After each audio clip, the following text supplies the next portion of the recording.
Hello വിഷ്ണുട്ടാ, എവിടെയാണ്? അമ്മ വിളിക്കണ്ടേട്ടനെ. എന്താ വിഷ്ണുട്ടാ ഫോൺ എടുക്കാത്തെ? എന്തിനാ കരയണത്? വേഗം വാ. ഞാനിപ്പം വരാം.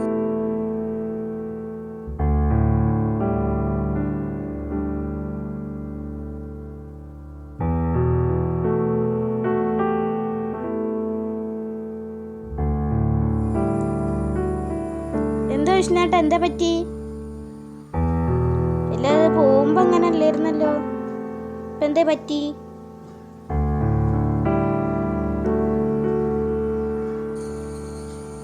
കൂട്ടുകാരൊന്നും പറഞ്ഞില്ലേ? എല്ലാവരൊന്നും തന്നിട്ടില്ല. അവരൊക്കെ വലിയ വലിയ ആൾക്കാരാ. നമ്മളൊന്നും അവരുടെ ഇടയിലൊന്നും പോയിട്ടൊരു കാര്യമില്ല. സന്തോഷം കാണിക്കണന്നെ ഉള്ളൂ. പക്ഷെ നമ്മളോട് എന്ത് പറയണം, എങ്ങനെ പെരുമാറണം എന്ന് അവർക്കറിയാം. ഉള്ളവരും ഇല്ലാത്തവരും തമ്മിൽ ഒരുപാട് മാറ്റമുണ്ടാവും.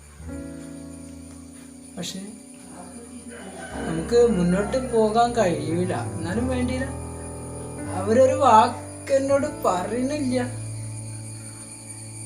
ഒന്നും മിണ്ട, ഒന്ന് കൈകൊണ്ടൊന്ന് താളം കാണിക്കുക, അതുമില്ല.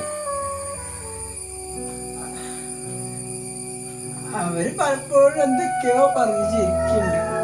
നമ്മളൊന്ന് മൈൻഡ് ചെയ്യണം കൂടി. ഉള്ളിൽ എത്ര വിഷമമുണ്ടെങ്കിലും നമ്മളത് ഓരോരുത്തർ കാണിക്കാറില്ല.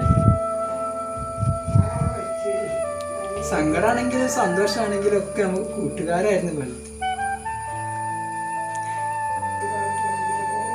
അവർക്ക് വേണ്ടത് എൻ്റെ പൈസ. എന്തിനാണെന്നുള്ളത് എനിക്കറിയില്ല.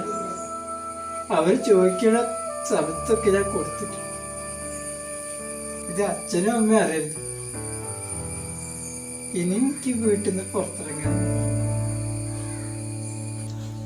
സാരില്ല, അത് പോട്ടെ. വിഷ്ണുട്ട് അടക്ക്, ഞാൻ ഇപ്പൊ ഒരു സാധനം എടുത്തോണ്ടരാം.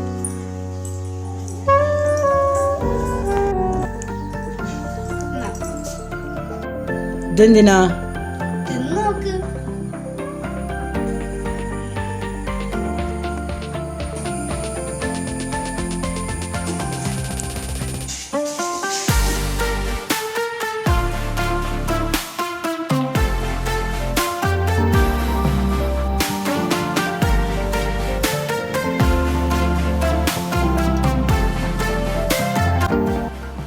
ഇതെങ്ങനെയുണ്ട്? ചെറിയൊരു കയ്പാണ് ആദ്യം തോന്നുന്നത്. ഓരോ കടി കടിക്കുമ്പോഴും ഇങ്ങനെ മധുരമായിട്ട് ഇങ്ങനെ തോന്നുന്നു.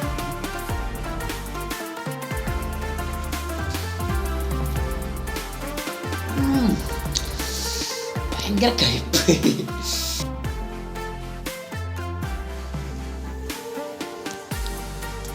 എന്നാ ഇതൊന്ന് കുടിച്ചു നോക്ക്. എന്താ?